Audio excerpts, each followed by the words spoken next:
YouTube पे live कीजिए।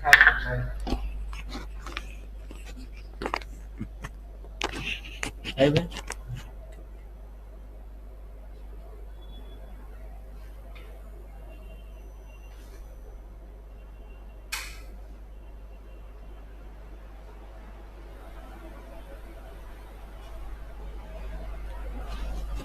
चलिए,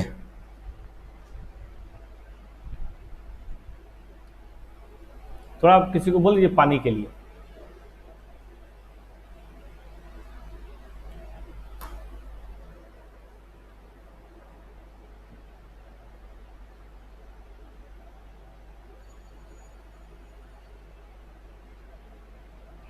गुड आफ्टरनून फ्रेंड्स, और कैसे हैं सब लोग।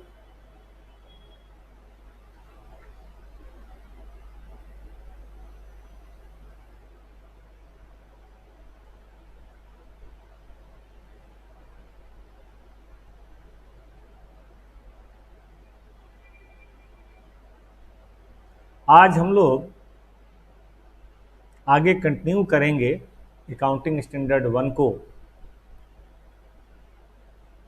कल जो हम लोगों ने पढ़ा था उसका सब लोगों ने थोड़ा सा रीडिंग करा। मैंने आपसे कहा था कि थोड़ी सी रीडिंग कर लीजिएगा। तो आइए आज की बात शुरू करते हैं, लेकिन 1 मिनट पहले मुझे जरा फाइल लाने दीजिए।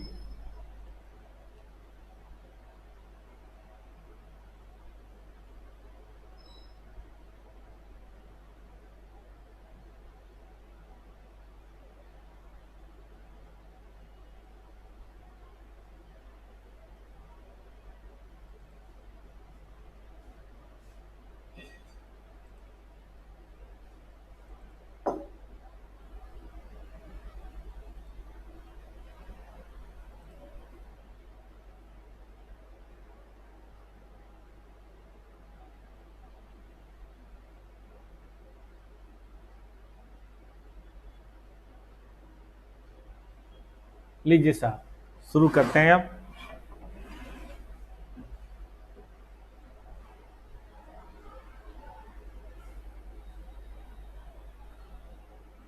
ये था हमारा चैप्टर नंबर 2 आपकी स्टडी मटेरियल का, और इसमें हम लोगों ने यूनिट 1 तो पढ़ लिया था कि भाई इंड एज क्या है, क्यों है, कितने हैं,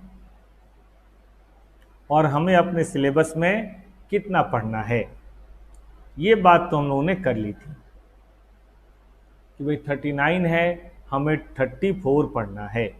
लेकिन सबसे बेसिक जो था वो था हमारा इंडेस 1। भाई इंडेस 1 क्या है, उसका नाम क्या है, जरा मैं आपको रिपीट कराना चाहूंगा। अगर हम इंडेस 1 की बात करें तो देखिए इसका नाम है प्रेजेंटेशन ऑफ फाइनेंशियल स्टेटमेंट, है ना। Presentation of financial statement. अब अगर हम प्रेजेंटेशन ऑफ फाइनेंशियल स्टेटमेंट की बात करें तो हम सब जानते हैं भाई फाइनेंशियल स्टेटमेंट का मतलब यहाँ जनरल पर्पज फाइनेंशियल स्टेटमेंट से है एक ऐसा फाइनेंशियल स्टेटमेंट जो हम आम यूजर के लिए बनाते हैं, जो हमें कंपनी को स्पेशल के लिए मजबूर नहीं कर सकते। मेन मकसद है इस एज का कि अगर उसको कभी कंपेयर किया जाए किसी पिछले पीरियड से या किसी और एंटिटी से तो कंपेरेबिलिटी में कोई कमी नहीं आनी चाहिए। स्कोप सेपरेट और कंसोलिडेटेड दोनों में ही है, दोनों की ही बात आपको करनी पड़ेगी, सेपरेट भी और कंसोलिडेटेड भी। और आगे चला जाए,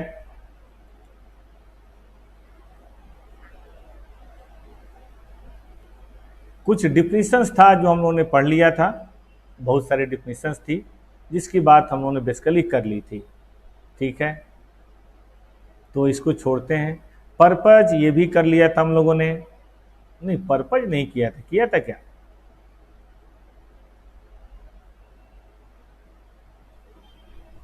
चलो कर भी लिया था तो क्या है, थोड़ा सा रिपीट कर लेते हैं।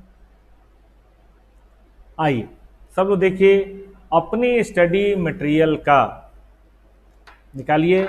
ये लाइव क्लासेज है दोस्तों, तो इसमें जो भी आपकी क्वेरीज अगर आती है ऑनलाइन तो तुरंत आप पूछ सकते हैं, अपने ऐप पर भी और यूट्यूब पर भी।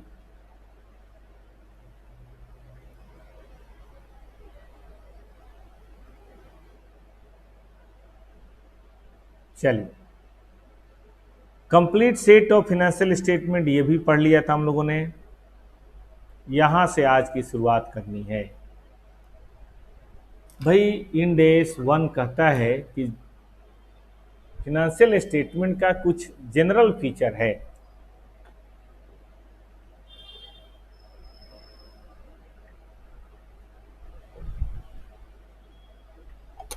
जो सबको माननी ही माननी है। भाई जनरल फीचर क्या है? तो जनरल फीचर में सबसे पहली जो बात है वो ये है कि भाई presentation should be true and fair. ठीक है ना? And it should comply with the accounting standard end S. आप अपना स्टडी का पेज नंबर 2.20 सब निकालिए, एकदम रिलैक्स होकर बैठिए। संडे है आज, मुझे भी कोई जल्दी नहीं है, आपको भी कोई जल्दी नहीं होनी चाहिए।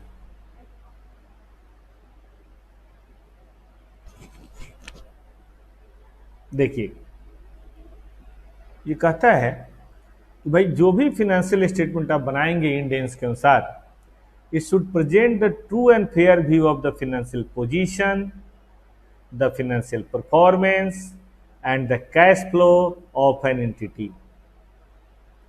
भाई सवाल उठता है, आखिर है क्या ट्रू एंड फेयर व्यू? किसे बोलते हैं हम ट्रू एंड फेयर व्यू? तो इंड एस कहता है भाई ट्रू एंड फेयर व्यू वो है जो खुद faithful representation of the effect of transaction हो, इवेंट्स हो और conditions in accordance with the definitions. भाई जो हमारे डिफिनीशंस हैं इंड एस के, और recognition criteria of the assets, the liabilities, the income, the expenses which are set out in the framework. कि जो इंड एस के फ्रेमवर्क में सेट आउट किए गए हैं वो सारी चीजें होनी चाहिए, दोनों ही डिफिनीशंस भी और रिकॉग्निशन भी। ठीक है भाई, application of end S additional disclosure की बात भी करता है, और अगर हम एडिशनल डिस्क्लोजर जहां भी ज़रूरत है करते हैं तो हम ये मानेंगे कि भाई जो भी एप्लीकेशन ऑफ इंड एस हमने किया हुआ है वो ट्रू एंड फेयर व्यू है। मतलब ये कह सकते हैं कि अगर हमने अपने इंड एस के अनुसार बात करी तो जो भी हमने बनाया है वो ट्रू एंड फेयर है।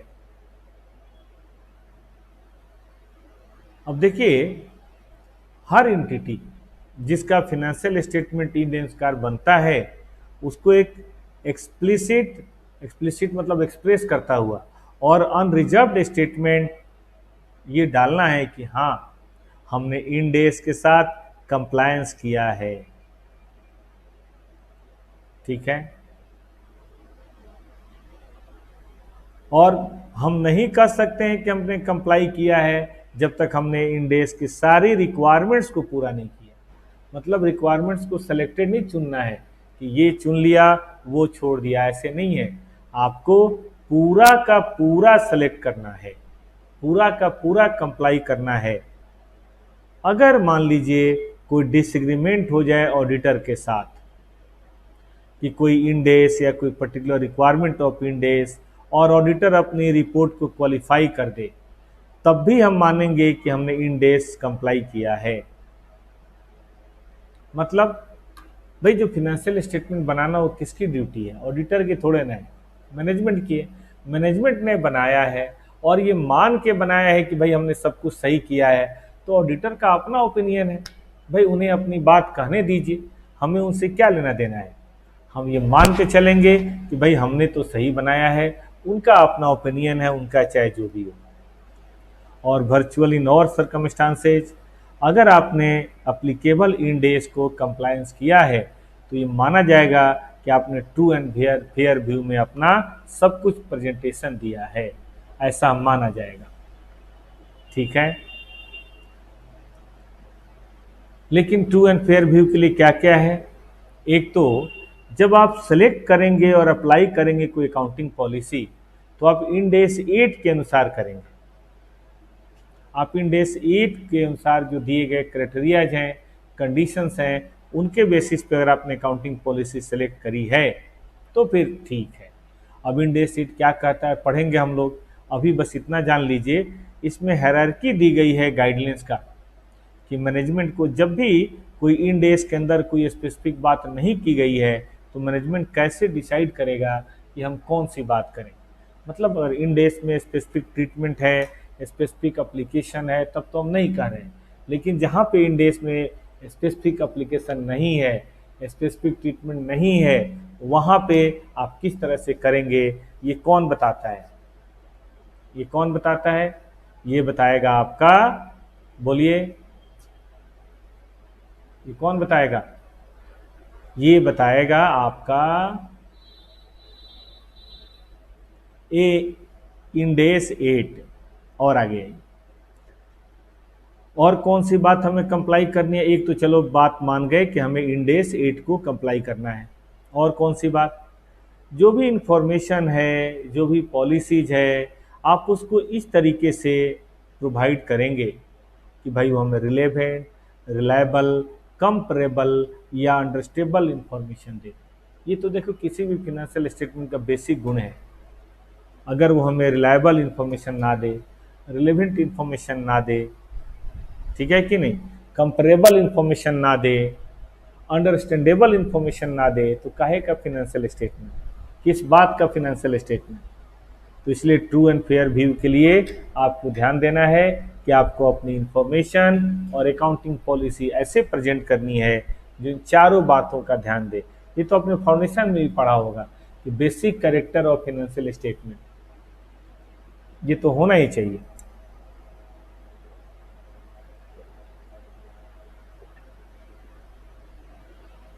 देखिएगा, to provide additional disclosure when compliance with a specific requirement of Ind AS is insufficient to enable the user to understand the impact of particular transaction, event or condition। मतलब जो भी Ind AS हमने apply किया, management को ऐसा लगता है कि ये चीजों को सही तरीके से डिस्क्लोज करने के लिए ठीक नहीं है।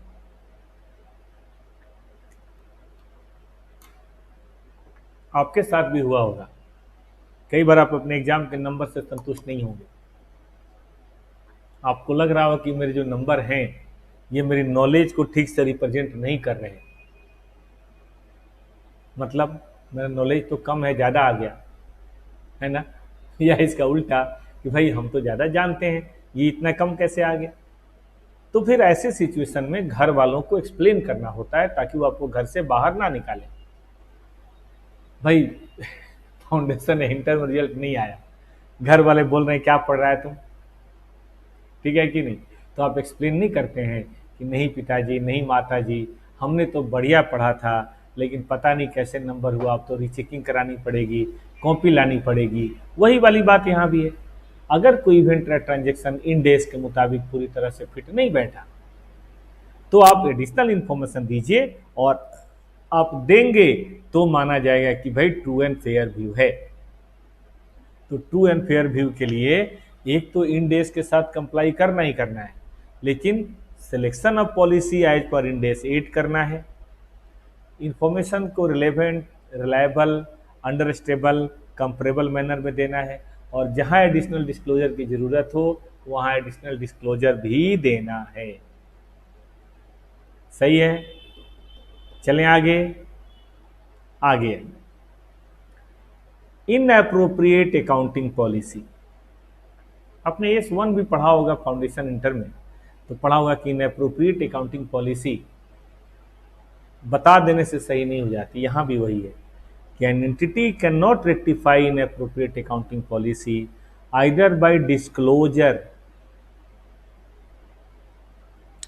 in the notes और बाय एक्सप्लेनेटरी मटेरियल।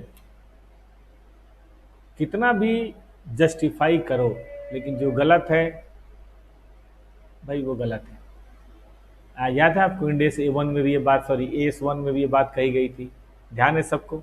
यहाँ भी ये बात कही गई है कि जो गलत है सो गलत है, कह देने से कोई चीज़ सही नहीं हो जाएगी।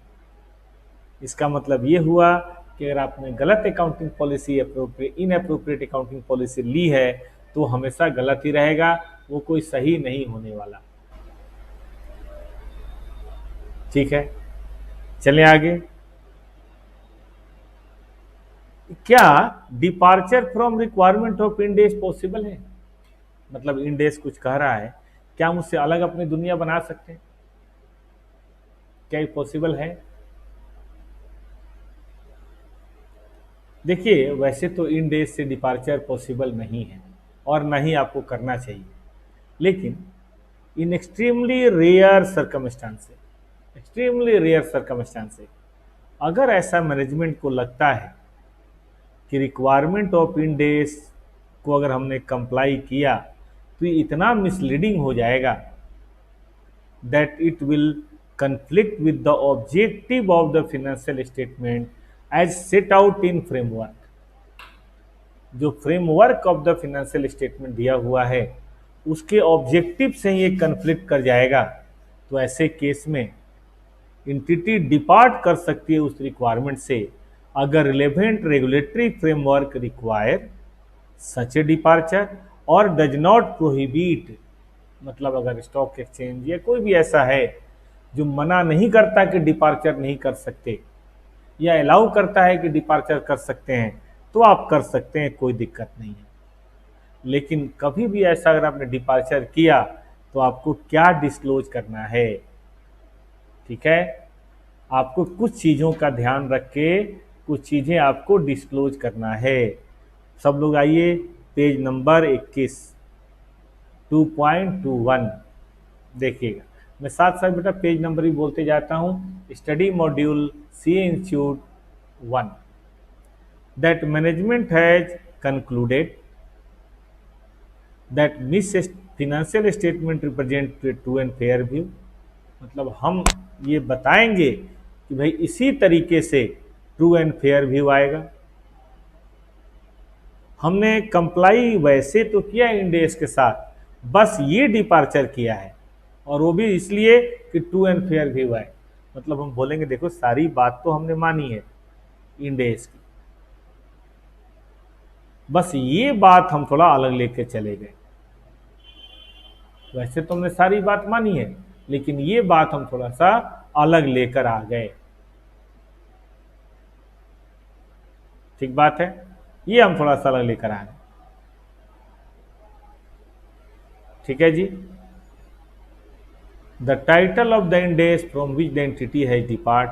आपको ये भी दिखाना है कौन सा इंडेस, 8, 10, कौन सा 20, कौन सा इंडेस आपने डिपार्ट किया है, नेचर ऑफ डिपार्चर क्या है, क्या आपने गड़बड़ करा है, क्या आपने अलग करा है।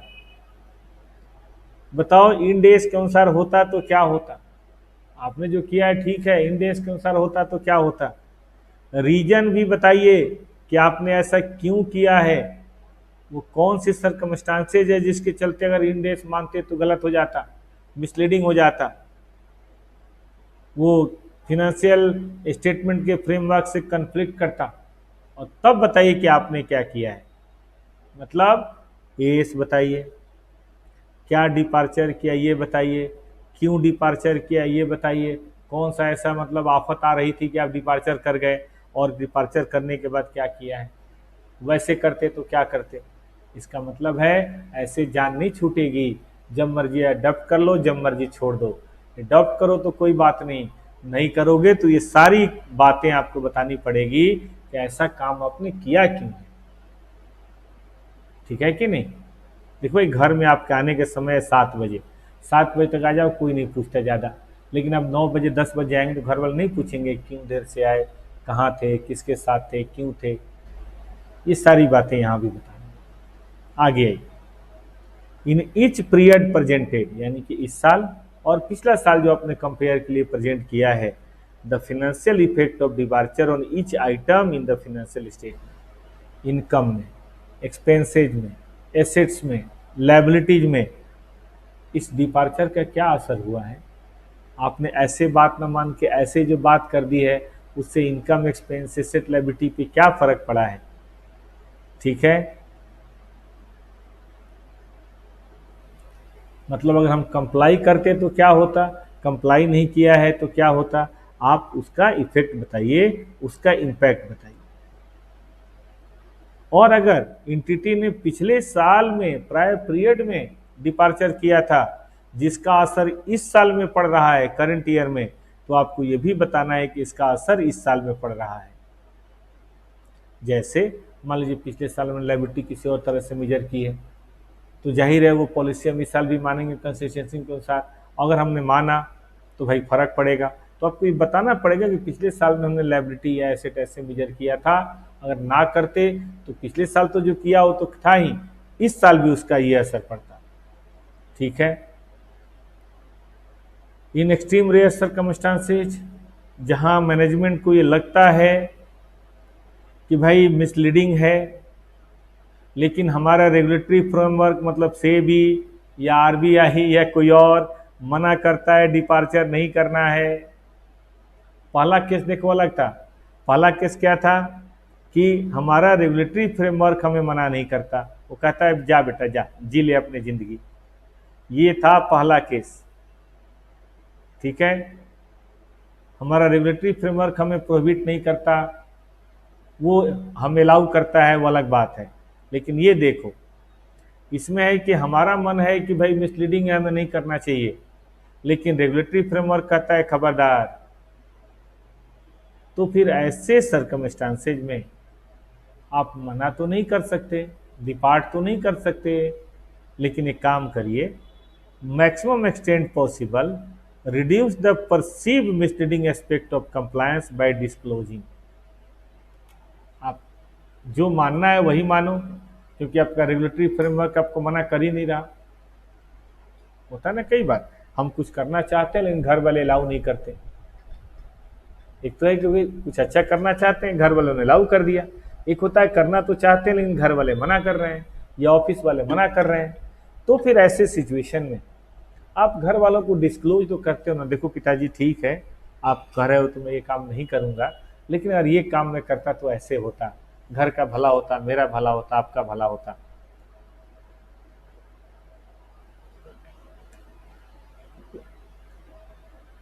उसी तरह से यहां पे आप उस एएस के टाइटल को, उसके नेचर ऑफ रिक्वायरमेंट को, क्यों मैनेजमेंट ऐसा मान रही है कि भाई मिसलीडिंग होगा, ठीक है कि नहीं, बेसिक ऑब्जेक्टिव फाइनेंशियल फ्रेमवर्क जो है फाइनेंशियल स्टेटमेंट के फ्रेमवर्क को वायलेट होगा, क्यों, आपको ये बात बतानी है।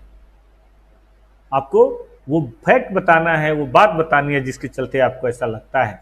डिस्क्लोज कर दो, डिपार्ट तो मत करो, लेकिन नोट्स में डिस्क्लोज करो, भाई समझने वाले समझ जाएंगे। फॉर ईच पीरियड प्रेजेंटेड और adjustment to each item in the financial statement that management conclude that would be necessary to present a true and fair view. मतलब काम मत करो, डिपार्ट मत करो, लेकिन नोट्स में आप बता दो कि भैया अगर हमने ये बात नहीं करी है तो उसके चलते इस आइटम और इस आइटम और इस आइटम में, इस एसेट में, इस लायबिलिटी में, इस इनकम में, इस कैश फ्लो में फर्क पड़ता। अगर हम किसी और तरीके से बनाते और हमारे हिसाब से वो ज्यादा अच्छा होता। आप ये बात बता दीजिए, ठीक ना, रीजन के साथ। तो हम कह सकते हैं कि भाई किसी भी कंपनी को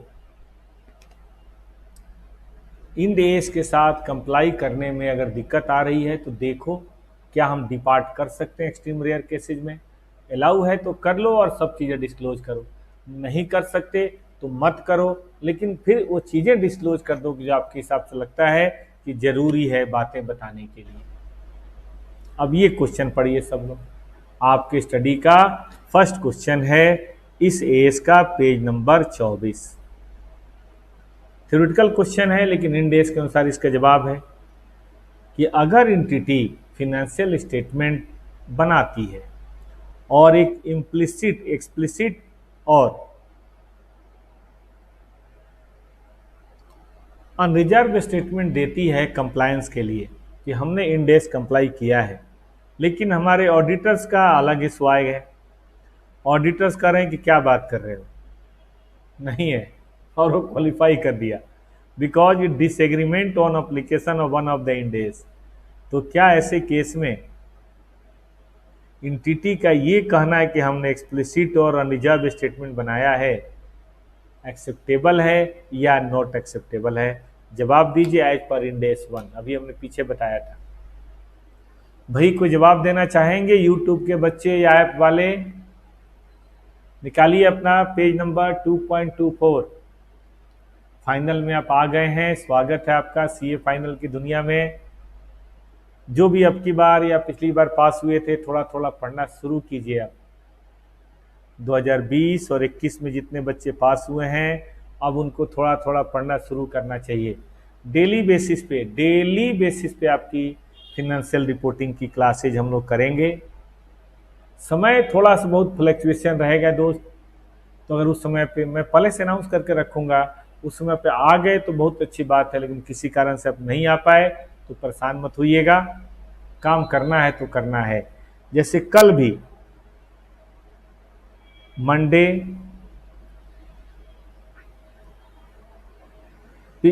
अगले हफ्ते तो मुझे लगता है फुल मंडे से सैटरडे, अगर मैं सारे दिन पढ़ाऊं तो कोई दिक्कत तो नहीं है।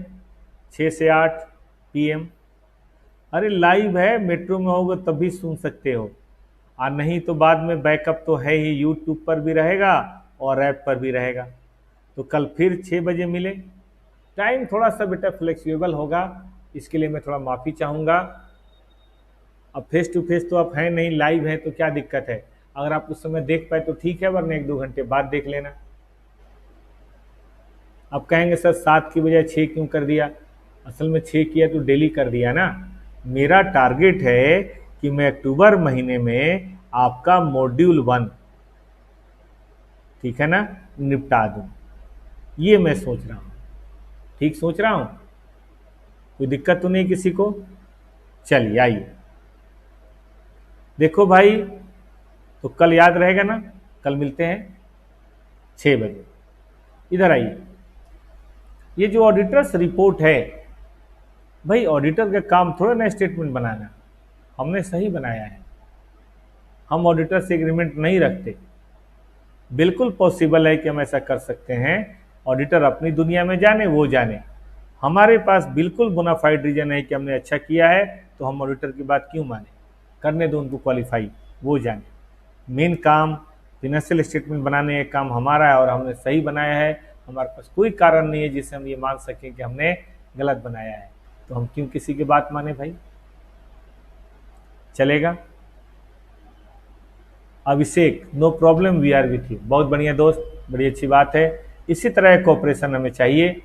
हम पूरी कोशिश कर रहे हैं कि इस महीने में आपका मॉड्यूल 1, नवंबर महीने में मॉड्यूल 3, दिसंबर मॉड्यूल में मॉड्यूल 4 और जनवरी मॉड्यूल 5, 4 महीने के अंदर आपका हम कार्यक्रम निपटा दें।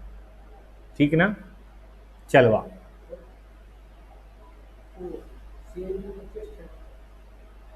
सामने वाले में टेस्ट है, बना है, मैडम ने बना रखा है, फोटोकॉपी नहीं कराया अभी, हम अभी देते हैं।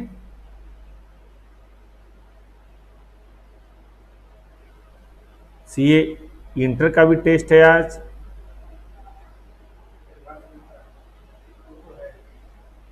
है? इनके वाला नहीं है, लीजिए भेज दिया आपको, देखिए।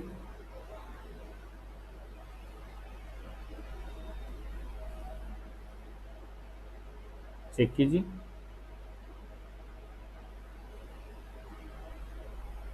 चलो भाई, ऐसा करते हैं, मामा जी में भेज देते हैं, दिखवाने।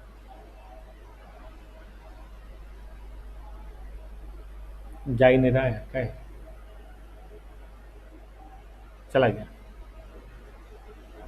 आप पे भी चला गया, है ना। टैक्स की क्लास खत्म होते ही है। आ जाओ भाई, आगे चलो। भरत जी, जरा चार्जर ला दीजिए, उस रूम में है।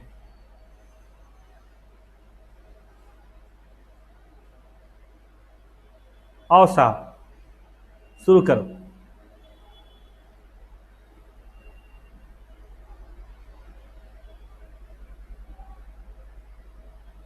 विकास जी, अपनी क्लासेज रेगुलर बेसिस पे कर लीजिएगा, हमें खुशी होगी। तो पहली बात तो हम लोगों ने कर ली कि भाई जनरल फीचर्स में सबसे पहला पॉइंट क्या पढ़ा कि financial statement should present true and fair view. अब चलिए दूसरी बात शुरू करते हैं।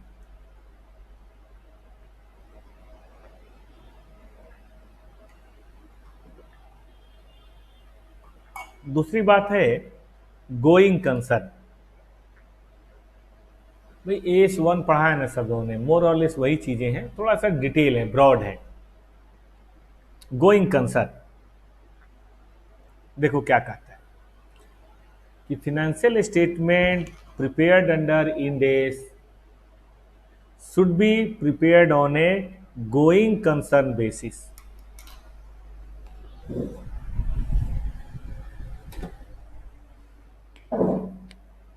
On A going concern basis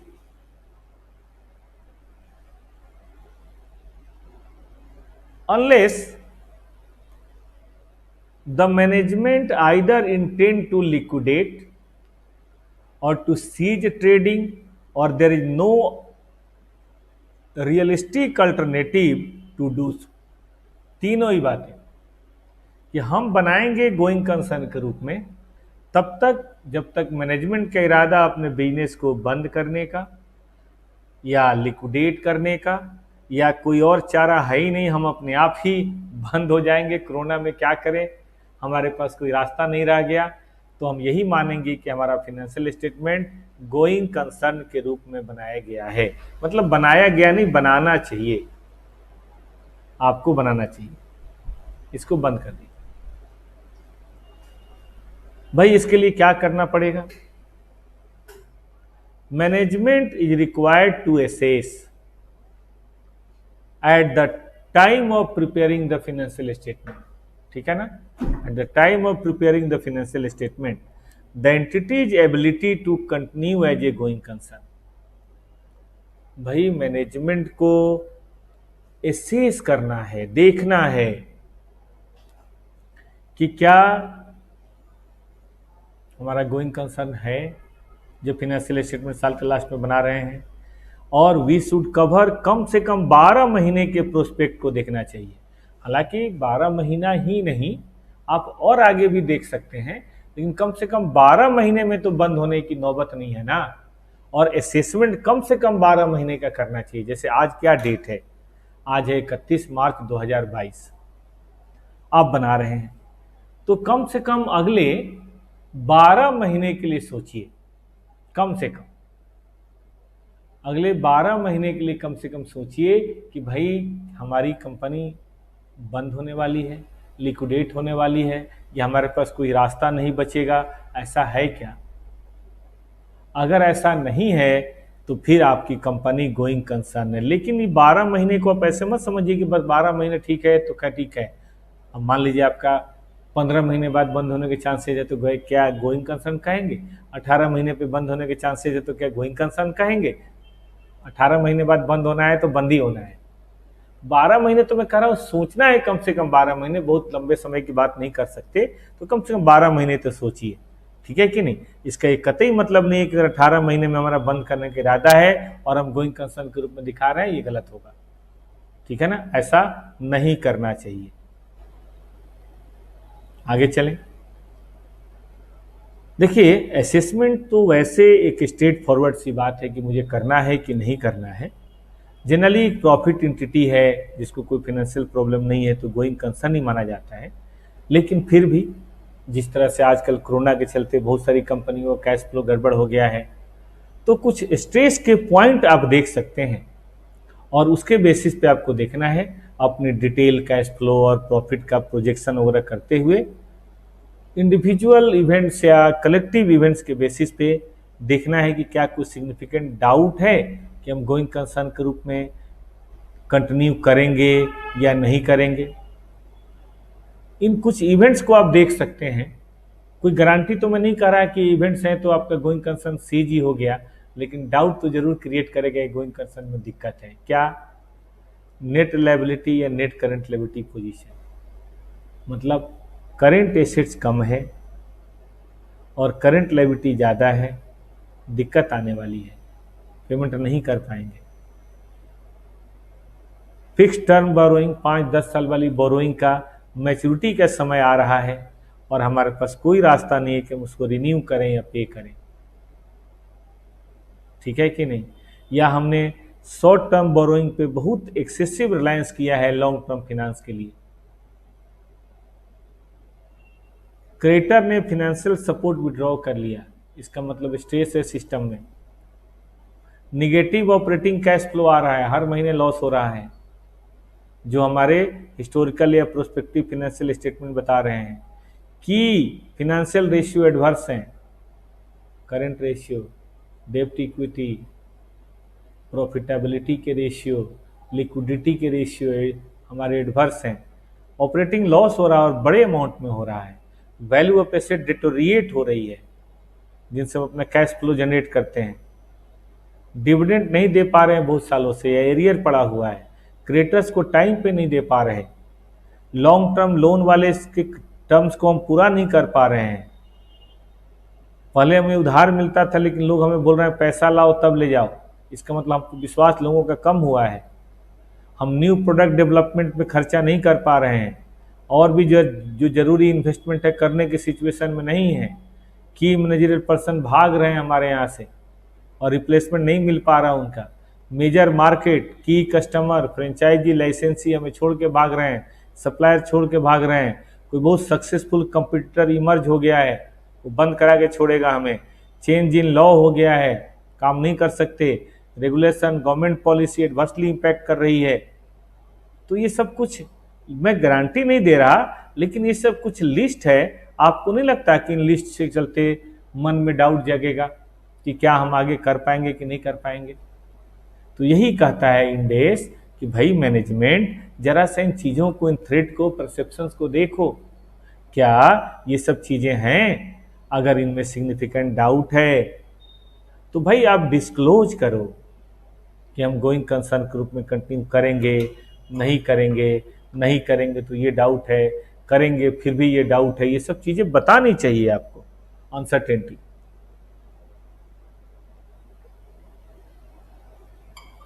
you should, आपको ये काम करना चाहिए,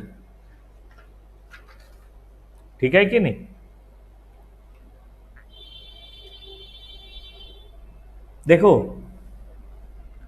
अगर फाइनेंशियल स्टेटमेंट गोइंग कंसर्न के अनुसार नहीं बना है तो फिर ऐसे सिचुएशन में the basis of preparation of financial statement, और कारण भी बताओ कैसे बनाए वो बताओ, और कारण भी बताओ क्यों गोइंग कंसर्न नहीं है। इवेंट जो रिपोर्टिंग पीरियड के बाद हो, आपने पढ़ा event occurring after balance sheet date, वही वाली बात है। रिपोर्टिंग पीरियड के बाद भी कुछ ऐसी बातें हो सकती हैं जो बताए कि नो लॉन्गर एग्जिस्ट करता है। फॉर एग्जांपल, गवर्नमेंट का कोई सर्कुलर है कि भाई आपका दिल्ली में चलता है 10 बार पब, और गवर्नमेंट का सर्कुलर भले 31 मार्च के बाद आया कि दिल्ली में बार नहीं चलेगा, Delhi is dry state now. आपका कोई ऐसा काम है जिसमें एक मिनिमम लेवल ऑफ पोल्यूशन होता है, गवर्नमेंट कर रहा है जीरो पोल्यूशन। ये गवर्नमेंट बोल रहा है कि यहाँ से फैक्ट्री बाहर ले जानी पड़ेगी कम से कम 200 किलोमीटर दूर। आपके पास कोई रिसोर्स नहीं है, आप नहीं ले जा सकते, आपके पैसे की दिक्कत है, तो क्या करेंगे, बंद ही करेंगे, ठीक है। An entity does not prepare financial statement of going concern अगर मैनेजमेंट का पोस्ट ईयर असेसमेंट ये कहता है कि भाई अब हम गोइंग कंसर्न नहीं है। मतलब 31 मार्च तक पता हो जाए वो तो ध्यान देना ही है, 31 मार्च के बाद ही, अप्रूवल से पहले भी अगर पता हो जाए तो भी आपको इस बात का ध्यान देना है। आपने AS4 पढ़ा है, हम आपको इंड AS10 पढ़ाएंगे, उसके अंदर भी अगर वो इवेंट्स ऐसी हैं जिसको हम event occurring after reporting period मानते हैं, तो फिर तब भी हम गोइंग कंसर्न 31/3 को नहीं कर सकते। Any financial statement that is prepared after date assessment will not be prepared as a going concern. ठीक है, it is consistent with the Ind AS 10, वही मैंने आपको कहा था ना, event after reporting period which require a fundamental change to the basis of accounting when going concern is no longer appropriate, अब appropriate नहीं रहा। ठीक है दोस्तों, एक बहुत प्यारा एग्जाम्पल इलस्ट्रेशन है आपके स्टडी का, देखिए ना जरा। अब जरा सा कुछ पढ़ रहे हैं तो साथ साथ क्वेश्चन भी होता जाए, एग्जाम की तैयारी भी होती रहे। देखिए सब लोग, पेज नंबर 2.25 निकालिए, सीए इंस्टीट्यूट का पेज नंबर 2.25। बस ये नोट्स भी मैंने डाल दिया है, और इंस्टीट्यूट के असाइनमेंट आपके पास नहीं आया तो ये नोट्स भी आप देख सकते हैं, बट इसका प्रिंट आउट मत लीजिएगा, ये बड़े बड़े फॉन्ट में है, इसका प्रिंट आउट लेना होगा तो छोटे फॉन्ट में लीजिएगा। मैंने तो इलेक्ट्रॉनिकली भेजा है, इसलिए बड़े फॉन्ट में भेजा है ताकि पढ़ने में आपको मोबाइल में सुविधा रहे। देखो, हम एक प्लास्टिक के प्रोडक्ट के बहुत बड़े मैन्युफैक्चरर हैं। 1 अप्रैल को एक गवर्नमेंट नहीं आई 2016, मोदी गवर्नमेंट ही मान लो, यही उठा पटक वाला डिसीजन लेते हैं, unexpectedly abolish all import tariff.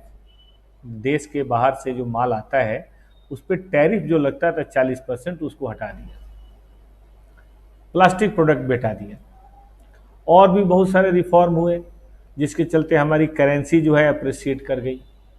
मतलब ये डॉलर जो 75 का था, अब मान लीजिए डॉलर सिर्फ 60 का है या 50 का है या 65 का है।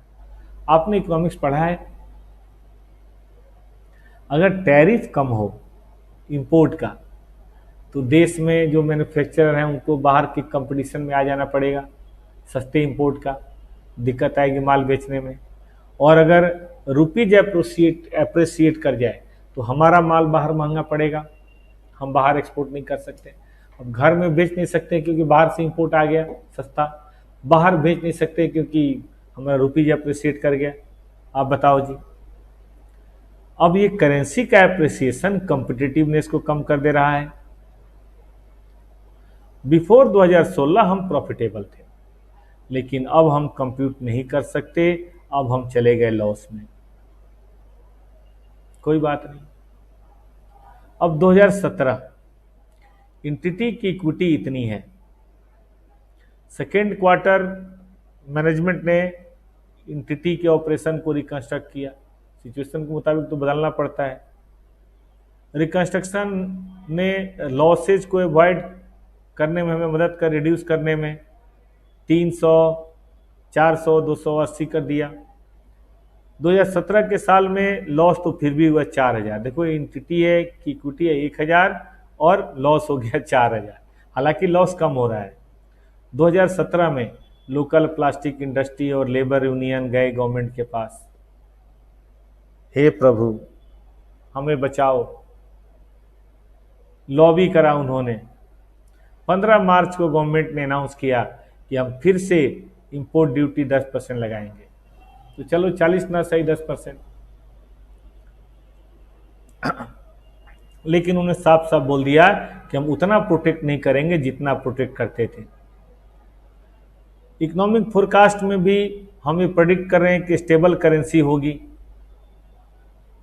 ठीक है, और लॉन्ग रन में धीरे धीरे वीकनिंग भी होगी, मतलब लॉन्ग रन में हम डिप्रिशिएट भी करेंगे, यानी कि बाहर कहीं एक्सपोर्ट का चांस बनेगा। तो सिचुएशन खराब हुई थी, लेकिन अब धीरे धीरे ठीक होने लगी है। यहाँ तो बहुत ही गंदा हो गया था, लेकिन अब धीरे धीरे सुधार आने लगा। थोड़ा इंपोर्ट ड्यूटी लग जाने से बाहर से माल कम आने लगा और हमारा बढ़ने का चांस है, हम आगे एक्सपोर्ट भी कर सकते हैं। The management undertook a going concern assessment, the management project and forecast that imposition of 10% tariff on the import of plastic at current exchange rate result in entity returning to profitability। अब 31 मार्च 17 को हम सोच रहे हैं कि बुरे दिन बीत गए, हम प्रॉफिट में आ जाएंगे, उतना नहीं होगा लेकिन हम आ जाएंगे। बताइए कौन कौन सी इंफॉर्मेशन मैनेजमेंट को गोइंग कंसर्न असेसमेंट में डिस्क्लोज करनी चाहिए 31 मार्च 2017।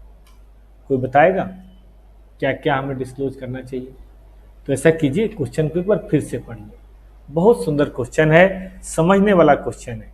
जब तक क्वेश्चन को गहराई से नहीं समझेंगे आंसर कैसे आएगा? और ये आंसर वैसा है भी नहीं कि एक्स में से वाई को घटा के जेड से भाग दे के उससे गुना करके बता देना है। ये कोई आंसर है भी नहीं, ये तो परसेप्शन का है। आपके बहुत सारे ऐसे इंडेस हैं दोस्त जो डिस्क्लोजर और प्रेजेंटेशन के हैं, ट्रीटमेंट के नहीं हैं। तो डिस्क्लोजर और प्रेजेंटेशन के इंडेस जो होंगे उनको आपको बहुत सावधानी से, बारीकी से, लॉ लीगल के एंगल में पढ़ना पड़ेगा, तब जाके इसका मजा आएगा। चलिए मैं 1 मिनट का समय देता हूं, आप क्वेश्चन फिर से पढ़िए। कैसे गवर्नमेंट ने ड्यूटी लिफ्ट कर दी, कैसे गवर्नमेंट ने रुपीज को अप्रिशिएट कर दिया, कैसे हम बर्बाद हुए, ये हमारी बर्बादी की कहानी है 2017। लेकिन 17 में वक्त सबका बदलता है। अब वक्त ये बदला कि इंपोर्ट ड्यूटी थोड़ी लग गई तो माल चलो देश में थोड़ा ठीक ठीक बिकने लगा। आगे हमें लगता है करेंसी भी ठीक हो जाए, गवर्नमेंट का ऐसा एश्योरेंस है तो हम थोड़ा एक्सपोर्ट भी कर लेंगे। देखो माल नहीं बिकेगा तो हम क्या बनाएंगे, नहीं बनाएंगे तो क्या कमाएंगे? ठीक बात है कि नहीं? तो ये दोनों चीजें हमारे पास होनी चाहिए। ठीक है, पढ़ लिया दोस्तों? तो देखो आंसर क्या कहता है भाई। गोइंग कंसर्न तो जनरल फीचर है, हमने पढ़ा, true and fair and going concern. तो मैनेजमेंट को तो असेसमेंट करना ही करना है। जब तक हम लिक्विडेट करने की बातें नहीं करते तब तक इंड एस 1 कहता है कि भाई हमें गोइंग कंसर्न के बेसिस पे बनाना है। जब मैनेजमेंट अवेयर है अपनी असेसमेंट करते समय कि भाई कुछ इवेंट है, कुछ कंडीशन है जिसके चलते डाउट हो रहा है कि हम गोइंग कंसर्न है कि नहीं है, तो हमें उस अनसर्टेनिटी को डिस्क्लोज करना है, ये फैक्ट बताना है कि हम गोइंग कंसर्न के रूप में चलेंगे, नहीं चलेंगे, नहीं चलेंगे तो क्यों नहीं चलेंगे। ठीक बात है। अब इस क्वेश्चन के अंदर या इस नहीं किसी भी क्वेश्चन में तो कम से कम 12 महीने की बात तो करनी ही करनी है, बट नॉट लिमिटेड टू 12 महीने, कम से कम 12 महीने करनी है। अब ऐसे सर्कमस्टांसेज में इंड एस 1 के अनुसार क्या डिस्क्लोजर होना चाहिए, इसका एक्सट्रैक्ट देखिए यहां दिया जा रहा है, बहुत ही प्यारा इंस्टीट्यूट ने लिखा है, आपको ध्यान देना है। देखिए पहला,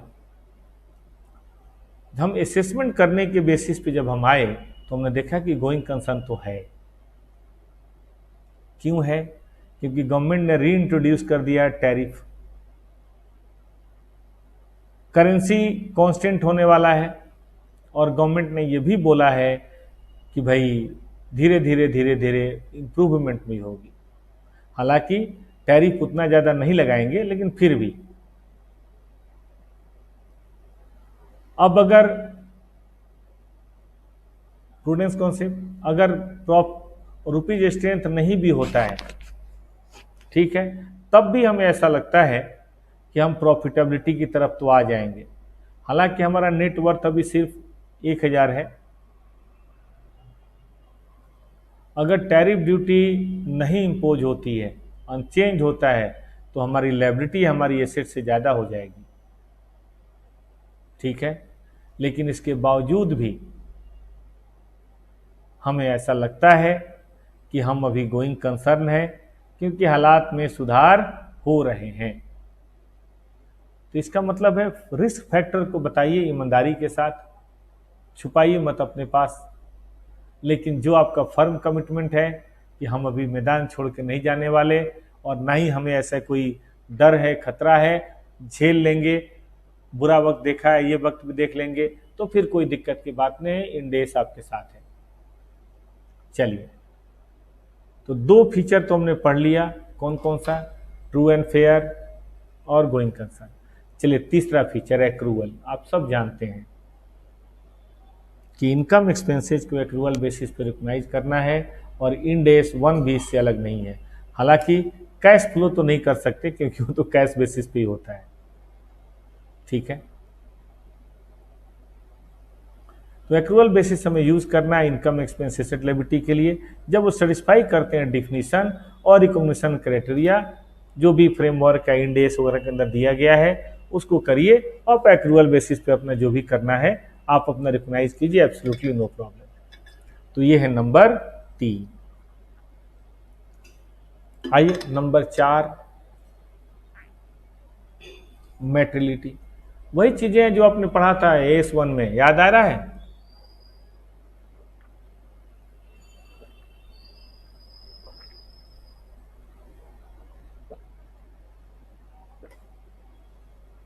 वहां भी गोइंग कंसर्न था, वहां भी एक्रूवल था, वहां भी कंसिस्टेंसी की बात थी, वहां भी प्रूडेंस की बात थी, है ना? यहां भी है, वहां भी मेटलिटी थे, यहां भी मेटलिटी है। मेटलिटी एंड एग्रीगेशन, ये क्या है भाई? Materiality and aggregation. देखिए कहता है कि entity shell present separate material class of similar item. An entity shall present separate item of a dissimilar nature and function unless they are immaterial except when required by law. जितने material item हैं आपको उन्हें separately present करना है। और जानते हैं ना materiality, materiality is subjective fact, subjective term, ये ऑर्गेनाइजेशन टू ऑर्गेनाइजेशन फर्क करता है। छोटी कंपनी के लिए 2-4 लाख का लॉस भी कंपनी को बर्बाद कर सकता है, बड़ी कंपनी में 100-200 करोड़ का लॉस भी कोई मायने नहीं रखता। तो आपको क्या करना है, जितनी मटेरियल क्लास ऑफ आइटम हैं उनको सेपरेट सेपरेट दिखाना है, ठीक है? जो डिसिमिलर आइटम है उनको भी सेपरेट दिखाइए अगर वो मटेरियल है, लेकिन बहुत मटेरियल नहीं है तो उनको हम मर्ज भी कर सकते हैं जब तक लॉ मना ना करे। देखिए फिनेंशियल स्टेटमेंट तो बहुत सारे ट्रांजेक्शन्स वगैरह होते हैं तो उनको हम एग्रीगेट करते हैं अकॉर्डिंग टू देयर क्लास। जैसे फिक्स्ड एसेट जोड़ा जा सकता है एक साथ, पीपी और बाकी चीज़ें भी हम कर सकते हैं। The final stage in the process of aggregation and classification is presentation of condensed and classified data, ठीक है, which from line item in the financial statement. If line item is not individually material, it is aggregated with other item in those statements. An item that is not significantly material to warrant separate presentation may warrant separate presentation in the notes. ये ध्यान दीजिए, statement के अंदर हो सकता है हमने उसको किसी साथ मिला दिया, लेकिन फिर भी इतना तो है ही कि बेचारा के बारे में बाहर कमेंट कर सके अलग से। तो ये आपको जरा ध्यान देना है कि जब हम कंसोलिडेट कर रहे हैं, कंडेंस कर रहे हैं, तो उसका एक तरीका होता है, ठीक है? कंडेंस करने का उसका अपना एक तरीका होता है, वो आप अपना देखते रहिएगा कि भाई जो मटेरियल आइटम नहीं है उसको सेग्रीगेट करते, अमालगमेट करते चले। लेकिन ये हो सकता है कि फिनेंशियल स्टेटमेंट के अंदर हम अमालगमेट कर दें, कंसोलिडेट कर दें, लेकिन नोट्स में हम उसको सेपरेटली प्रेजेंट करें। An entity need not provide a specific disclosure requirement if the information is not material except required by law, ठीक है भाई? हम स्पेसिफिक डिस्क्लोजर हो सकता है इंडेस में नहीं हो क्योंकि वो मटेरियल बहुत नहीं है, तो जब तक कोई लॉ ना कहे तब तक हमें उसे स्पेसिफिक डिस्क्लोजर करने की जरूरत कतई भी नहीं है। कुछ एग्जाम्पल देखिए, जो एसेट्स हैं प्लांट और मशीनरी के 2 कैटेगरीज हैं, हम 2 कैटेगरीज में रॉन्ग क्लासिफिकेशन हो गया, लेकिन है तो प्लांट और मशीनरी में ही, ठीक है? तो इससे कोई बहुत बड़ा फर्क नहीं पड़ता, लेकिन एक करेंट और एक नॉन करेंट है और यहां गड़बड़ी हो गई तो फर्क पड़ता है, रेशियो बदल जाएंगे हमारे। मतलब वैसे तो गलती कहीं नहीं होनी चाहिए, लेकिन मान लो अगर हो भी गया थोड़ा ऊपर नीचे, अभी नॉन करेंट एसेट में प्लांट और मशीनरी में इट्स ओके, बट अगर करेंट और नॉन करेंट एसेट में हो जाए तो फिर वो मटेरियल हो जाएगा। देखो जो लॉसेज फ्रॉम बैड डेट है या पिलफरेज है, रूटीन नेचर का जो है तो कोई बहुत बड़ी बात नहीं पड़ेगी, लेकिन स्मॉल बिजनेस के तो एग्जिस्टेंस पे खतरा हो जाएगा भाई साहब, ठीक है कि नहीं। एरर इन इन्वेंट्री वैल्यूएशन छोटी कंपनी में उसकी अर्निंग को हाफ कर देगी, साफ कर देगी, लेकिन बड़ी कंपनी में पॉइंट में अर्निंग में फर्क पड़ेगा, कोई बहुत हाथी घोड़े का फर्क नहीं पड़ेगा, है ना। तो हम कह सकते हैं कि क्या देखना है दोस्तों हमें मेटेरियलिटी और एग्रीगेशन में, कि मेटेरियलिटी के बेसिस पे सेपरेशन करनी है और मटेरियल ना हो तो एग्रीगेट भी करना है, लेकिन अगर जरूरत पड़े तो नोट्स में हम सेपरेशन भी कर सकते हैं। आइए नेक्स्ट, ऑफसेटिंग। ऑफसेटिंग का मतलब है कि क्या हमें सेल्स और सेल्स रिटर्न को नेट करके दिखाना चाहिए। आपका जनरली होगा यस, लेकिन क्या हमें सेल्स और परचेज को नेट करके दिखाना चाहिए सीधे जीपी? जवाब है नो। पढ़िए, entity shall not offset asset liability, अलग दिखाओ, इनकम एक्सपेंसेज अलग दिखाओ, अनलेस रिक्वायर्ड और परमिटेड बाय इंडेस। कोई इंडेस कहे तो सेट ऑफ में आ सकते हैं, लेकिन जब तक कोई इंडेस नहीं कहे आपको ऐसा कुछ भी नहीं करना है, नथिंग डूइंग, कुछ भी नहीं करना है। कहे तो अलग बात है। An entity report separately both assets and liabilities, income and expenses. हाँ, ये हो सकता है कि भाई नेट ऑफ वैल्यूएशन चलेगा, जैसे मान लो कि भाई स्टॉक रिजर्व है, प्रोविजन फॉर डाउटफुल है या डिप्रिसिएशन है, तो वो सब कर देंगे, वो ऑफसेटिंग नहीं है। अब मान लो कि हमारा डेटर है 10 लाख और प्रोविजन फॉर डाउटफुल है 1 लाख, तो हम ये तो दिखा ही सकते हैं ना, तो इतना चलेगा, लेकिन बाकी हमें करने की जरूरत नहीं है। चलें आगे।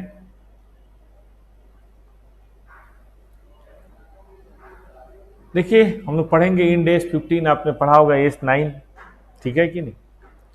तो उसमें कई बार और रेवेन्यू फ्रॉम कॉन्ट्रैक्ट जो होता है उसके अंदर कोई भी कंसिडरेशन आ सकता है, कैश या काइंड के अंदर कोई प्रॉब्लम नहीं है, लेकिन अगर मान लो कोई ट्रेड डिस्काउंट है तो क्या उसको ऑफसेट ना करें, कोई वॉल्यूम रिबेट है तो उसको ऑफसेट ना करें, बिल्कुल करना चाहिए, ठीक बात है कि नहीं। कई बार ये भी होता है कि भाई ऑर्डिनरी ट्रांजेक्शन में हम कुछ और भी ट्रांजेक्शन कर लेते हैं जिससे हमारा रेवेन्यू तो नहीं जनरेट होता, लेकिन चलो फिर भी ठीक है। जैसे मान लो टॉपर क्लासेज ने अपने कोचिंग के बाहर वो सड़क पे सरस्वती पूजा रखी। अब आसपास के दुकानदार लोगों ने कुछ पैसे दे दिए। अब सरस्वती पूजा में मान लो खर्च हुआ 25,000, आसपास के दुकानदार लोगों ने 5,000 रुपये दे दिया, तो क्या हम 20 दिखाएं या 25 का एक्सपेंस और 5 की इनकम दिखाएं? तो लोग कहते हैं कहाँ 25 की इनकम, 20 दिखाओगे भाई, सरस्वती पूजा में हमारे पास से 20 लगा। ऐसे ही कोई भंडारा होगा नवरात्रि में तो इतना तो चलता है, तो ये आप मतलब आप सेट ऑफ करके दिखा सकते हैं, इसमें कोई प्रॉब्लम नहीं है। बाकी तो अलग अलग एस पढ़ेंगे जहाँ पे सेटअप के हैं। हम सीधी बात करना चाहते हैं, सेटअप तभी करें जब कोई एएस वगैरह परमिट करता हो या बिल्कुल रिलेटेड आइटम, वरना सेटअप करने की जरूरत नहीं है, सबको अलग अलग दिखाना है, ठीक है। The entity present result of such transaction, substance of transaction बताइए, बाय नेटिंग या इनकम फ्रॉम रिलेटेड एक्सपेंसेज, वैसा कर सकते हैं, लेकिन मेन कोर्स ऑफ बिजनेस में ऐसा नहीं करना है। आगे आइए, मान लीजिए हमने नेट करेंट एसेट को डिस्पोज किया, तो भाई सेल ऑफ फिक्स्ड एसेट थोड़ा ना दिखा देंगे, हम तो कैरिंग अमाउंट ऑफ एसेट दिखाएंगे और रिलेटेड सेलिंग एक्सपेंसेस को घटा के दिखाएंगे। जैसे मान लो 500 करोड़ का बेचा और 300 करोड़ का ये था और 5 करोड़ कमीशन दिया, तो हम तो 195 दिखाएंगे ना प्रॉफिट, इसमें क्या बुराई है। आपने पढ़ा होगा एस 29, हम लोग पढ़ेंगे end S 37, provision contingent liability and contingent assets 29 तो पढ़ा होगा कि अगर हमें कोई लायबिलिटी देनी है, प्रोविजन है, लेकिन हमें कॉन्ट्रेक्चुअल रिइंबर्समेंट होने के चांसेज है कॉन्ट्रैक्ट या किसी थर्ड पार्टी से, और जिसका वर्चुअल चांस है कि हमें होगा ही होगा, तो फिर वैसे सिचुएशन में हम नेट करके दिखा सकते हैं, उसमें कहीं कोई दिक्कत नहीं है। ऐसे कोई रिम्बर्समेंट आने वाला है तो एक्सपेंसेस के साथ इनकम को रिम्बर्स करके हम दिखा सकते हैं, कोई प्रॉब्लम नहीं। ऐसे ही कुछ ऐसी चीज़ें हैं जैसे मान लो फॉरेन एक्सचेंज गेन हो गया लेकिन कभी लॉस भी हो गया, ये हेजिंग में प्रीमियम पे किया और गेन हो गया, तो फिर ऐसे सिचुएशन में हम उसको नेट करके दिखा सकते हैं। लेकिन अगर बहुत ही मटेरियल लॉस और मटेरियल गेन है तब तो उसको सेपरेट दिखाने में ही आपको भलाई है, फिर तो उसको आप सेपरेट दिखाएं तो ही सही रहेगा। ठीक बात है। आइए इसी बात पे मित्रों एक छोटा सा इलस्ट्रेशन है और बहुत प्यारा। AS9 पढ़ेंगे, आप इंटर में पढ़े हैं, बल्कि हम आपको पढ़ाएंगे इंड AS 15 115, वहां ये बात करेंगे। देखिए तो पेज नंबर 2.29 है, क्या कहते हैं 2.29 पढ़िए। एक हमारे रियल एस्टेट के एजेंट हैं या सब एजेंट हैं,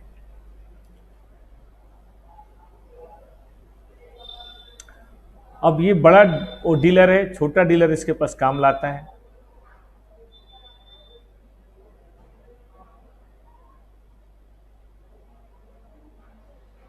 ठीक है, हमें मिलता है 3% कमीशन, हम इसे 1.5% कमीशन दे देते हैं। मतलब हमें 3 लाख मिला, हमने उठा के 1.5 लाख इसको दे दिया, ले जाओ तुम, 1.5 लाख रख लिया। तो हम अपने फाइनेंशियल स्टेट में 3 दिखा के 1.5 घटाएं या सीधे 1.5 दिखाएं? यही कहा है ना कि भाई is offsetting expenses permissible in case of acting as agent and having sub agent where commission paid to sub agent.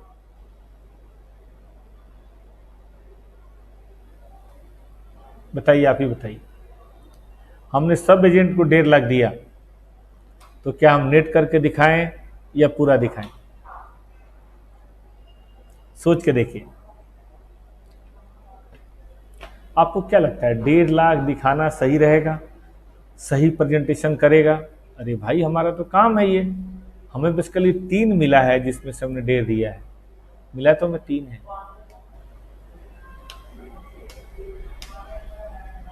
मिला तो हमें 3 है जिसमें से हमने 1.5 दिया है।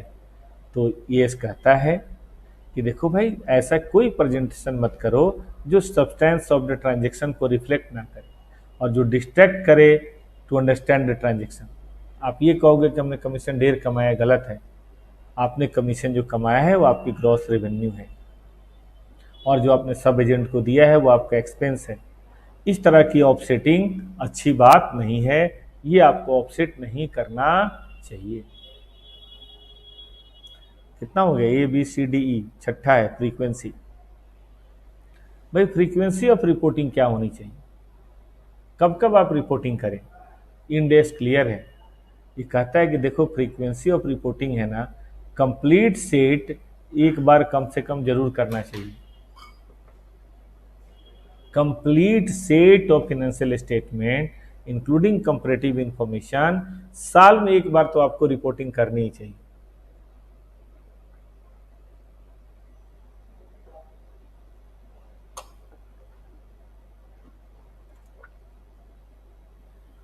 अगर किसी कारण से आप अपने रिपोर्टिंग पीरियड के एंड को चेंज कर रहे हैं या 1 साल से बड़ा 15 महीने का या छोटा 10 महीने का 9 महीने का रिपोर्टिंग पीरियड वो कर रहे हैं, तो एंटिटी को डिस्क्लोज करना है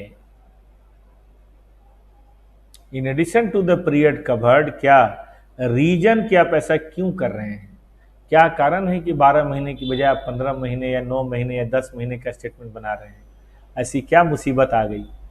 और ये फैक्ट भी बताना है कि भाई जो अमाउंट है वो ठीक से कंपेरेबल नहीं है। देखिए ना, जनवरी से सितंबर 2021, अगली बार सितंबर से जून 2022, क्या ये ठीक से कंपेरेबल है?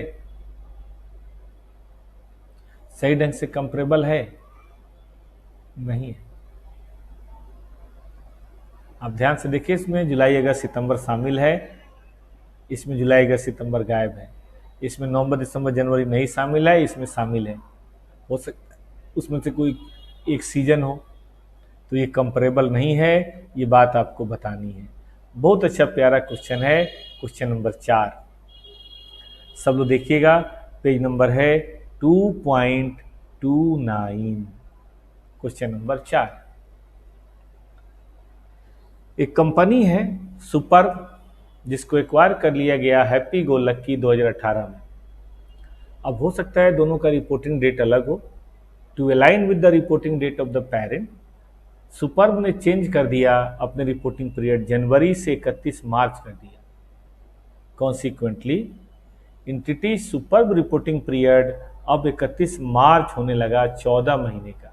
हम तो बनाते थे अपने प्यार से 1 फरवरी से 31 जनवरी, लेकिन अब की बार 1 फरवरी से कर दिया 31 मार्च, 14 महीने हो गया। ठीक है, तो फिर ऐसे सिचुएशन में आपको ये सब चीजें डिस्क्लोज करनी पड़ेंगी। पहला, बेसिस ऑफ प्रिपरेशन। हम बताएंगे भाई कि पिताजी पेरेंट के साथ, होल्डिंग कंपनी के साथ मिलने के लिए हमने चेंज किया है, तो इसमें कोई गलत नहीं है। पिछला कंपैरेटिव फिगर 12 महीने का है, जबकि ये 14 महीने की बात है।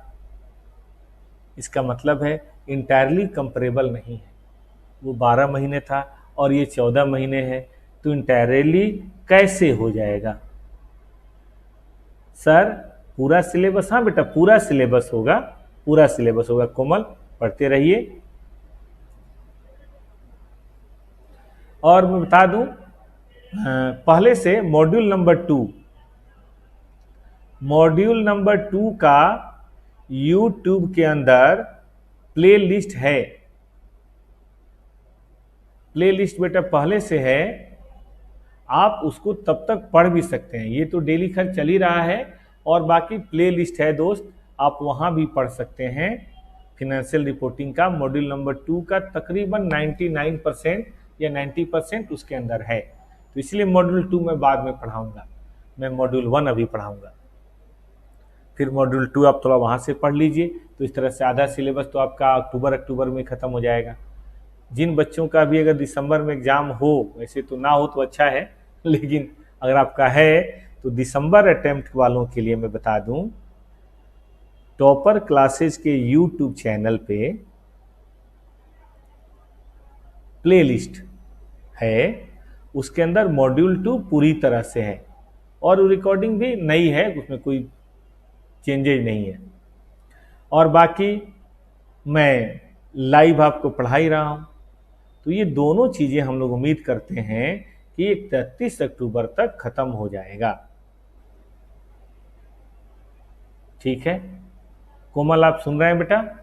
तो 50% सिलेबस तो 31 अक्टूबर तक आपका खत्म हो जाएगा, चाहे आप यूट्यूब पे पढ़ रहे हो या टॉपर्स के ऐप में पढ़ रहे हो। 2 बातें हो जाएंगी। अब रही बात बाकी 50%, तो नवंबर में हमारा टारगेट है कि आपका मॉड्यूल 3, और दिसंबर में टारगेट है कि आपका मॉड्यूल 4 कंप्लीट करा दिया जाए। हो सकता है इसमें थोड़ा टाइम लग जाए, तो आप सेफर साइड में जनवरी को भी पकड़ के चलिए, provision and contingencies, prudent accountant के तौर पे, कि भाई 31 जनवरी तक तो गारंटेड खत्म हो ही जाएगा, और हम मॉड्यूल 2 भी दोबारा से पढ़ाना शुरू कर चुके होंगे। ठीक ना? आइए आगे बढ़े। Zeba Alam Siddiqui, good afternoon. Good afternoon दोस्त, कैसी पढ़ाई लिखाई चल रही है? कब है एग्जाम? अच्छा बच्चे ने किसी ने बताया नहीं भाई, टॉपर्स ऐप वाले और यूट्यूब वाले दोनों लोग थोड़ा बताइए कि आपका एग्जाम कब है सीए फाइनल का, थोड़ा सा हमें भी तो पता चले भाई। बताइए कुछ आप लोग।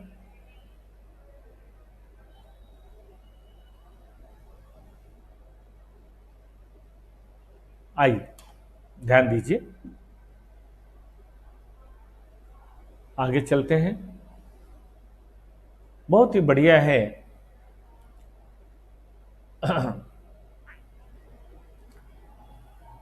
कंपैरेटिव इंफॉर्मेशन 7 नंबर, ये भी एडिशनल फीचर है।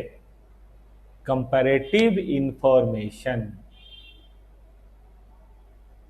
देखिए, an entity should present comparative information in respect of preceding period for all amount reported in the current financial statement except अगर कोई इंडेक्स परमिट करता है या रिक्वायर करता है अदरवाइज। ठीक है, मतलब भाई साहब, अगर 2021 की रिपोर्टिंग हो रही है तो 2020 के डाटा तो हमें चाहिए ही चाहिए, सभी अमाउंट का। जब तक कोई इंडेक्स मना करता हो या किसी और तरीके से बात करता हो। हम आपके पास्ट ईयर स्टूडेंट हैं, नाउ वर्किंग इन ENY। बहुत बढ़िया जेबा, हम आपके उज्जवल भविष्य की कामना करते हैं। मेरा नंबर है बेटा 7678652839।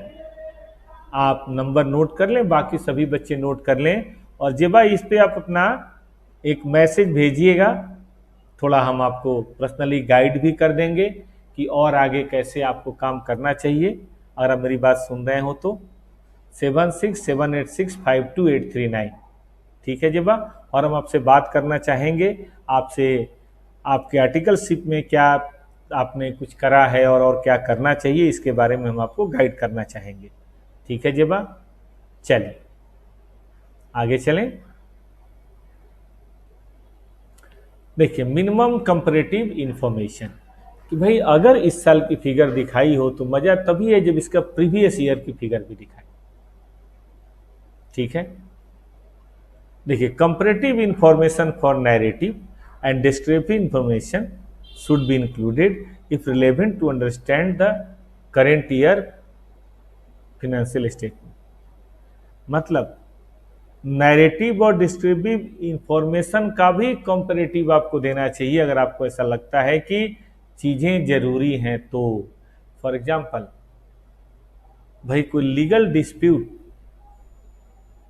पिछले साल था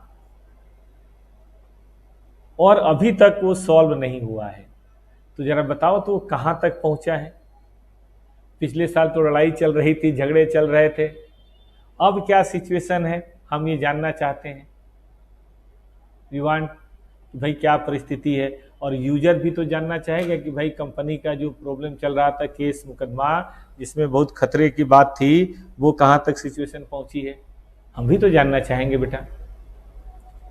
इसके अलावा देखिएगा, एंटिटी को दो, मतलब एक प्रीवियस ईयर का, एक करेंट ईयर का, दो PL, दो कैश फ्लो, दो स्टेटमेंट चेंज इन इक्विटी और रिलेटेड नोट्स, बस एक, जब तक कि जरूरी ना हो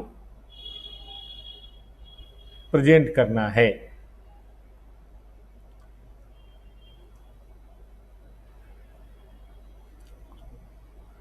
एडिशनल कंपैरेटिव इंफॉर्मेशन, देखिए, एंटिटी अगर चाहे तो जो मिनिमम रिक्वायरमेंट है इंडेस के अनुसार, उसके अलावा कुछ एडिशनल प्रेजेंटेशन भी दे सकती है, कोई मनाही नहीं है। लेकिन वो जो प्रेजेंटेशन देंगे that should also be prepared as per Ind AS. ये नहीं कि अपने मन से कुछ भी बना दिया। ठीक है, इंडेस ने वो इन्फॉर्मेशन नहीं मांगी है, लेकिन आपको लगता है कि भाई वो इन्फॉर्मेशन भी बताना जरूरी है, तो आप ऐसे सिचुएशन में वो स्टेटमेंट दीजिए, बट वो बनाया जाए as per इंडेस। The comparative information may consist of one or more statement in complete set of financial statement, but need not comprise a complete set of financial statement. When it is the case, the entity should relate notes information for those additional information. मतलब अब जरूरी नहीं कि पूरा complete set of statement दीजिए, आप हो सकता है बैलेंस शीट एक और एक्स्ट्रा दीजिए, या PL एक और एक्स्ट्रा दीजिए, या कैश फ्लो एक और एक्स्ट्रा दीजिए। पूरा एकदम से देने की जरूरत कतई नहीं है। आगे एक एग्जाम्पल है, इलस्ट्रेशन नहीं है, एक एग्जाम्पल है। कि मान लो एक हम थर्ड पीएल अकाउंट दे रहे हैं, मतलब एक और दो तो दे रहे हैं, एक और थर्ड दे रहे हैं। तो थर्ड पीएल अकाउंट देने का मतलब ये कहते नहीं कि हम थर्ड बैलेंस शीट भी दें, ये कोई बात है। हम थर्ड कैश फ्लो भी दें, हम थर्ड चेंज इन इक्विटी भी दें, ऐसा जरूरी नहीं है। एक छोटा सा एग्जांपल है जो शायद आपको वो रिलेटेड ना लगे, बट फिर भी मान लीजिए ऑफिस में शाम के समय सब लोग थोड़ा बहुत खाना खा रहे हैं, ठीक है जी। अब छोले भटूरे आया है, दो दो दो दो दो दो, थोड़े छोले भी मिल गए। अब थोड़े से छोले बच गए हैं, ठीक है, तो इसमें से एक को दे दिया गया, भाई थोड़े छोले और ले ले। अब वो नाराज हो रहा है, छोले की और भटूरे भी दो। बेटा ये एडिशनल है, जो मिल रहा है चुपचाप खा लो। अब ये थोड़ा छोले दिया तो आपको भटूरे भी ला के दें, भटूरे नहीं है, नहीं मिलेगा। तो यहाँ यही है कि भाई एडिशनल अगर आप कुछ देना चाहते हैं कंप्लीट तो दीजिए, सब कुछ दीजिए, ऐसा जरूरी कतई भी नहीं है। पढ़िए, बहुत अच्छा क्वेश्चन है, बहुत बहुत बढ़िया क्वेश्चन है। देखिए एग्जाम में इन्हीं क्वेश्चन में से कोई ना कोई आता है। हालांकि इंडेस 1 तो अभी कम ही पूछा है, इंडेस 1 के क्वेश्चन कम आए हैं, लेकिन बेस को समझने के लिए बहुत जरूरी है। तो हम लोग स्टडी के मुताबिक ही चलेंगे। पहले मॉड्यूल 1 पूरी तरह से कंप्लीट करेंगे, जैसे कि मैंने कहा मॉड्यूल 2 तो पहले ही हो भी चुका है। फिर हम मॉड्यूल 3 और 4 की तरफ प्रस्थान करेंगे। अक्टूबर बीतने में टाइम थोड़ा ना लगेगा, यूं बीतेगा, ठीक है ना। A routine chain require a competition in March 2011 and account for the business combination under 103 on provisional basis in March 2011। The business combination finalise होने में देखो थोड़ा टाइम तो लगता है, 2012 में हुआ, और प्रोविजनल जो हमने वहां फेयर वैल्यू दिया था उसको थोड़ा अपडेट किया। एज ए रिजल्ट जो 2011 के कंपैरेटिव थे उसको भी हमने एडजस्ट किया। क्या ये restatement require an opening statement of financial position? ठीक है, बिल्कुल नहीं। अरे हमने एक्वायर ही किया है 2011-12 में यार, तो 2010 से उसका क्या लेना देना है? 2010 में क्या है भाई, 2012 में चेंज हुआ है, मानते हैं 2011 से, तो 11 को चेंज करो, 12 को करो, 10 का क्या लेना देना है? तो 10 का यहाँ पे कुछ भी करने की जरूरत नहीं है। अब आइए 8वां, ये सब चल रहा है general character, general feature of financial statement as per Ind AS 1। Ind AS 1 कहता है कि भाई चेंज इन अकाउंटिंग पॉलिसी और retrospective restatement of classification, ये बहुत बढ़िया है। हालांकि हम बाद में इंडेस 8 में सब सारी चीजें पढ़ेंगे। देखिए अगर कोई entity accounting policy resto effective effect से लेती है, ठीक है, और makes a resto effective restatement of the item in the financial statement, आपने पढ़ा होगा A20 कि अगर ईपीएस में कुछ ऐसी बातें होती हैं जो पीछे से ईपीएस को ठीक करते हैं, याद आया? ऐसे ही यहाँ बहुत सारी चीजें होंगी। और reclassification item in the financial statement, it's at present A minimum 3 balance sheet, 2 तो वैसे बाकी सब 2 चीजें और रिलेटेड नोट, लेकिन बैलेंस शीट 3। आप कहें कौन सी 3 बैलेंस शीट? एक अब की बार का, एक पिछली बार का, और एक पिछली बार के ओपनिंग का। ये जरा ध्यान देना, अगर आप कुछ रीस्टेटमेंट करते हैं पिछले साल से, तो उसके पीछे क्या था ये बताने के लिए आपको एक beginning of the preceding period करना पड़ेगा। When an entity is required to present an additional balance sheet at the beginning, it must disclose the information required by Ind AS 8। चिंता न करें, इसके बारे में Ind AS 8 में पढ़ेंगे और उसके इंफॉर्मेशन की बात भी करनी है, लेकिन हमें ओपनिंग बैलेंस शीट का नोट नहीं देना है। बस केवल ओपनिंग बैलेंस शीट दे दीजिए, ओपनिंग बैलेंस शीट के नोट के बारे में आपको बात नहीं करनी है। When the entity change the presentation and classification of the financial statement, तो हमें कंपैरेटिव अमाउंट भी रेक्टिफाई करना है, जब तक ऐसा करना इम्प्रैक्टिकेबल है। मतलब किसी कारण से कोई चीज़ करेंट से नॉन करेंट, या भाई रिसीवेबल से किसी और लोन्स एडवांसेज में कुछ ऐसा परिवर्तित हुआ है, तो आपको पिछले साल में भी जाके वो एडजस्टमेंट करने की ज़रूरत है। ठीक है। When an entity reclassify comparative amount, तो आपको नेचर ऑफ रिक्लासिफिकेशन बताना है, अमाउंट ऑफ ईच क्लास बताना है, रीजन। देखो बार बार एक बात बताऊं दोस्त, नया जो हुआ है ना इंडेक्स के अंदर, वो रीजन्स पे बड़ा जोर है कि भाई क्यों चेंज कर रहे हो, क्यों डिपार्ट कर रहे हो, क्यों अलग हो रहे हो। ये एक बड़ी अच्छी बातें इसके अंदर करी गई हैं। And when it is impracticable to reclassify comparative amount, the entity shall disclose, entity को disclose करना है the reasons for not reclassifying the amount, the reasons for not reclassifying the amount। अगर आपको लगता है कि नहीं ये इम्प्रैक्टिकल है, पिछले साल से भी पिछले साल जाकर रिक्लासीफाई करना, ठीक है। और नेचर ऑफ एडजस्टमेंट क्या करना पड़ता अगर अमाउंट को रिक्लासीफाई किया जाता। तो देखिए दो रिक्वायरमेंट है, अगर आप रिक्लासीफाई कर रहे हैं तो बताइए आपने क्या किया, और अगर नहीं कर पा रहे हैं तो भी बताइए क्यों नहीं कर पा रहे हैं, और करते तो भाई क्या एडजस्टमेंट करते। ठीक है ना। चलिए आगे बढ़े।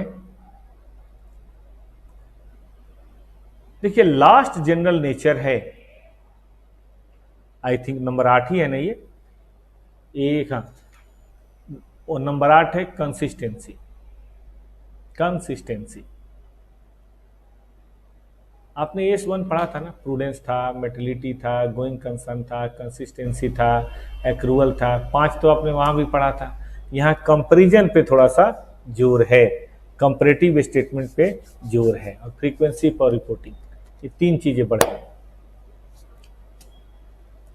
Consistency, an entity shall retain the presentation and classification of item in the financial statement from one period to the next period।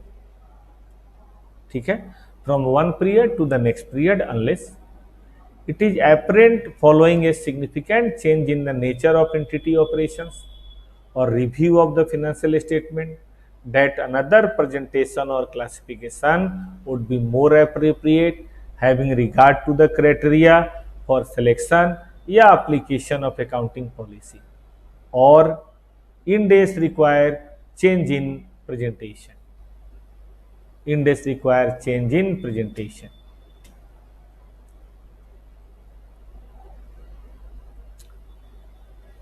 भाई साहब जो भी प्रेजेंटेशन आपने किया और क्लासिफिकेशन किया है, इस पीरियड से अगले पीरियड में सेम होना चाहिए। हाँ, अगर आपको लगता है कि भाई क्लासिफिकेशन ज़्यादा अप्रोप्रिएट होगा, तो Ind-AS 8 के अंदर जो भी अकाउंटिंग पॉलिसी के सिलेक्शन में बातें कही गई हैं, आप चेंज कर सकते हैं, ऐसा नहीं है, आप कर लीजिए। कोई अगर Ind-AS कहे तो चेंज कर लीजिए, लेकिन वैसे जो है आपको बिल्कुल सेम टू सेम लेकर चलना है। जैसे फॉर एग्जांपल नंबर 6 पढ़िए भाई, सिग्निफिकेंट एक्विजिशन और disposal in review of the presentation of the financial statement might suggest that financial statement need to be presented differently. भाई कोई बहुत बड़ा एक्विजिशन हो गया, या आपने बिजनेस का बहुत मतलब ना, ये था और ये अटैच हो गया, तो जो चीज़ इसके लिए अप्लीकेबल थी शायद दोनों के लिए ना हो, या ये बहुत बड़ा चीज़ था आधा हमने बेच दिया, तो जो बड़े के लिए था हो सकता है छोटे के लिए ना हो। तो ऐसे केस में कई बार हम प्रेजेंटेशन चेंज करते हैं। ठीक है, लेकिन ऐसा तभी करेंगे जब हमें लगेगा कि इंफॉर्मेशन रिलायबल होगा, ज़्यादा रिलेवेंट होगा। ठीक है, and revise structure is likely to continue so that comparability not impaired. ठीक है, ऐसा चेंजेस करते समय आप केवल करंट ईयर में चेंज नहीं करेंगे, कंपैरेटिव इंफॉर्मेशंस को भी आप बदल देंगे, उसको भी आप बदलेंगे, उसको भी आप चेंज करेंगे। ठीक है दोस्त, सही रहेगा। तो ये था general feature of the financial statement as per Ind AS 1। अगर देखा जाए तो जनरल फीचर्स इन्होंने कौन कौन से बताए, 8 जनरल फीचर बताए। इन्होंने सबसे पहले बताया ट्रू एंड फेयर व्यू, ये तो होना ही चाहिए। फिर इन्होंने दूसरी बात बताई कि भाई गोइंग कंसर्न को इंश्योर करो, और उसके तरीके बताए, क्या क्या बातें ध्यान देनी है। फिर इन्होंने तीसरा बताया कि भाई एक्रूवल तो बड़ा जरूरी है, इसके बगैर कैसे होगा। और फिर चौथा बताया materiality is the basic measurement of any item relevance. फिर पांचवा बताया कि भाई ऑफसेट अलाउ भी है, लेकिन इसका दुरुपयोग नहीं होना चाहिए, सब कुछ को सेट करके सीधे नेट प्रॉफिट बताओ, ऐसा भी नहीं करना चाहिए। फ्रीक्वेंसी ऑफ रिपोर्टिंग कम से कम एक बार तो होनी ही चाहिए, और जब भी ऐसा करो तो भाई कंपैरेटिव इंफॉर्मेशन तो दो ना यार, कंपैरेटिव इंफॉर्मेशन तो जरूर दो। ठीक है, चेंज इन अकाउंटिंग पॉलिसीज आप कर सकते हैं, लेकिन उसका भी तरीका है, और कोई रिक्लासिफिकेशन वो कर सकते हैं तो वो भी देखिए। और कंसिस्टेंसी, कंसिस्टेंसी, हालांकि ये दोनों हम एक साथ भी रख सकते हैं, एक ही बात है। ठीक है ना, तो इतने सारे जनरल फीचर्स की बात की गई है। आज के लिए बस इतना रहने दिया जाए। आप ना मुझे मेरे नंबर पे मैसेज करके बताइएगा कि क्या 6 बजे आपके लिए पॉसिबल हो पाएगा। नहीं हो पाएगा तो छोड़िए, हम कल 7 बजे ही रखते हैं। हम जानते हैं 6 बजे आप ऑफिस से फ्री नहीं होंगे, तो जाने दीजिए, हम आपका 7 बजे ही रखते हैं जो बात हुई थी। लेकिन बस यही है कि डेली रख लेते हैं, जब नहीं कर पाऊंगा मैं उस दिन पहले मना कर दूंगा। ऑनलाइन क्लासेज कहीं जाना आना तो आपको है नहीं, तो आप घर पे ही देख सकते हैं।